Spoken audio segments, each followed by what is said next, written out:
It was a chilly, foggy evening when I ended my shift as a taxi driver and started heading home. I had just finished a long day, and all I wanted was to get home quickly and get some rest.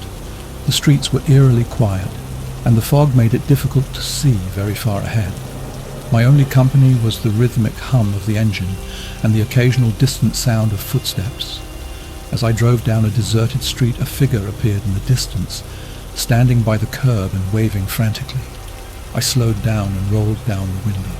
The figure, a woman in a dark coat, looked anxious and relieved when she saw me. I nodded and motioned for her to get in. She climbed into the back seat, her movements hurried and disjointed. I couldn't see her face clearly because she was shrouded in shadows from the dim streetlights.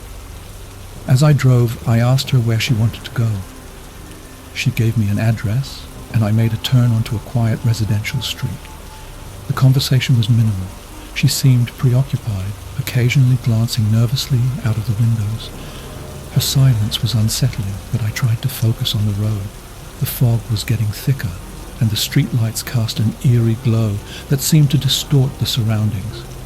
As we approached the address she had given me, I glanced in the rearview mirror. My blood ran cold. I could see her in the mirror, but her face was not just obscured by shadows.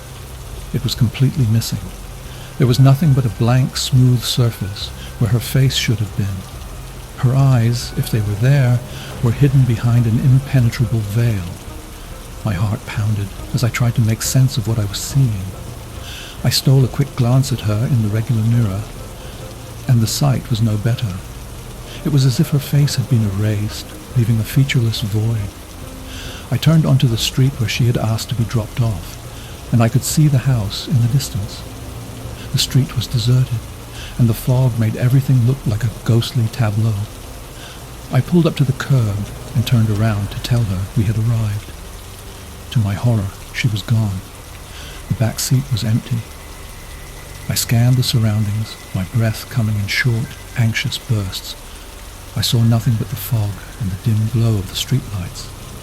I checked the back seat thoroughly, but she was nowhere to be found. I was alone. I started the engine and decided to leave the area as quickly as possible. As I drove away, I noticed a shadowy figure standing at the edge of the fog, watching me.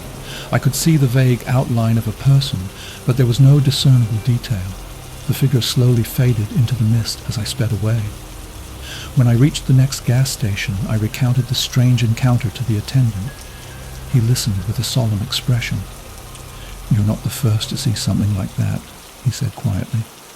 "There are stories about passengers who vanish without a trace, leaving behind nothing but an eerie emptiness. The memory of that night has stayed with me. Every time I drive through that area, I can't shake the feeling of being watched.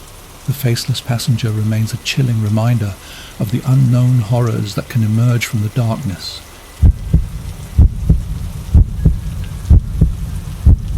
It was well past midnight when I got a call for a pickup from a part of town I usually avoided after dark.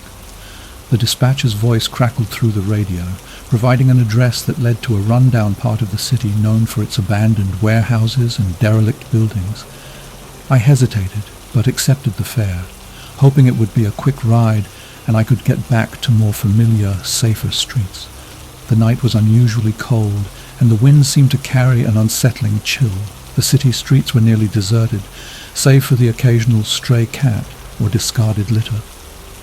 I drove cautiously, trying to navigate through the darkened alleyways toward the address. When I finally arrived at the location, I found myself in front of an old, dilapidated building that looked like it had been abandoned for years. The paint was peeling, the windows were boarded up, and the surrounding area was littered with broken glass and graffiti. I pulled up to the curb and waited. After a few minutes, a man emerged from the shadows and approached my cab. He was tall, dressed in a long dark trench coat, and his face was obscured by a wide-brimmed hat. He got into the back seat without a word.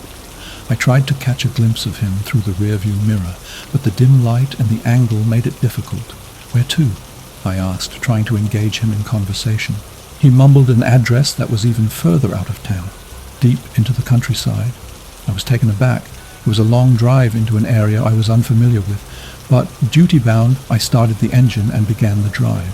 As we left the city, the surroundings quickly turned from urban sprawl to desolate fields and empty roads.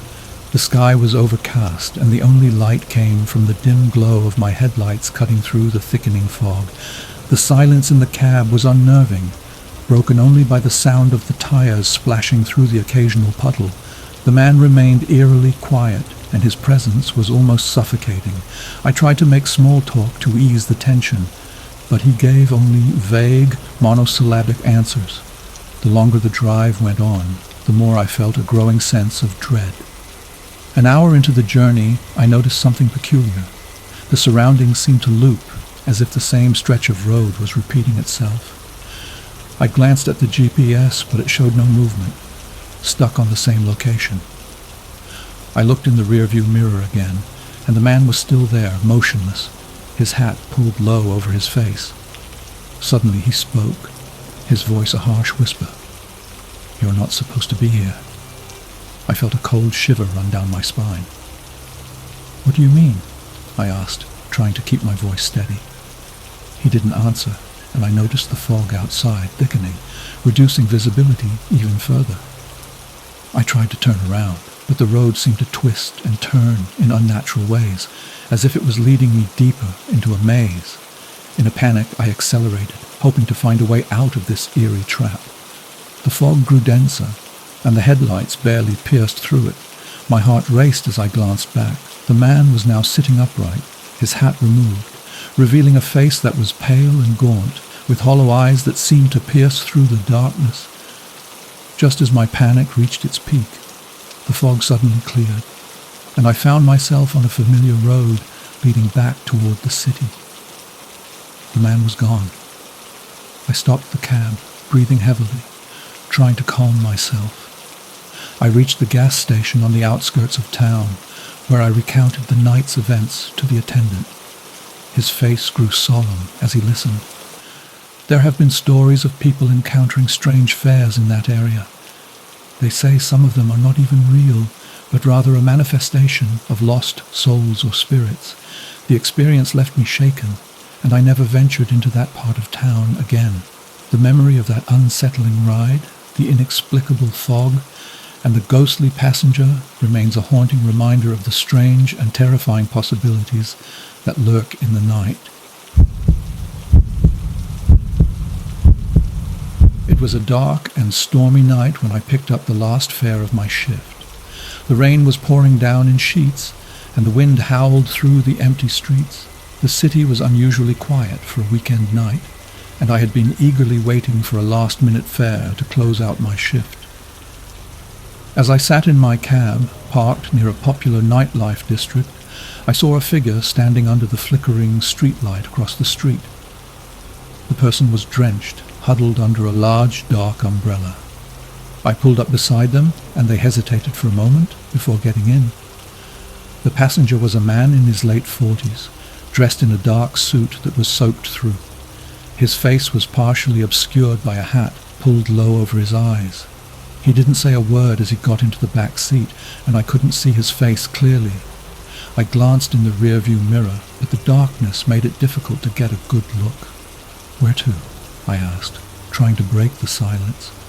He gave me an address that was located in a part of town I was unfamiliar with. It was a residential area I had only driven through a few times, mostly during daylight hours. I nodded and started driving, hoping to get this fare over with, and finally head home. As we drove through the rain-slicked streets, I noticed something strange. The man was eerily silent, and I could sense an unusual tension in the cab. Occasionally I would glance in the mirror, and though his face remained hidden, I could see his reflection occasionally shifting or twitching. The night was getting darker, and the rain showed no signs of letting up. The street lights seemed to struggle against the downpour, casting long, distorted shadows. I took a turn onto a narrow, dimly lit street that led to the address the man had given me. The road was lined with old, abandoned houses that seemed to loom over the street. The entire area had a desolate, almost forgotten feel to it.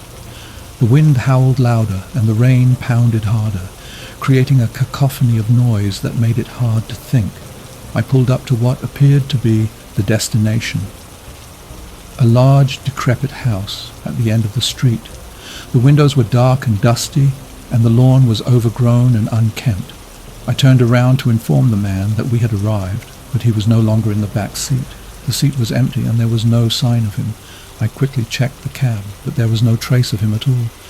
The door had not been opened, and the umbrella he had used was still sitting in the back, dripping wet. I got out of the car, feeling a mix of confusion and dread. I walked to the front door of the house and knocked. No one answered. I waited for a few minutes, hoping someone would come to the door, but there was nothing but the sound of the storm. Feeling a growing sense of unease, I decided to leave. I got back into the cab and started driving away. As I looked back in the rearview mirror, I noticed something horrifying. A shadowy figure standing in the doorway of the house, watching me. It was the same man, but now his face was partially illuminated by a dim light inside, revealing a gaunt, hollow expression that sent chills down my spine. I drove as fast as I could, my mind racing with questions and fears. When I finally reached a well-lit part of town, I stopped at a gas station to calm down and check my cab. There was no sign of any disturbance, but the memory of that night haunted me. The man was never reported missing, and no one I spoke to had ever heard of the house I had been directed to.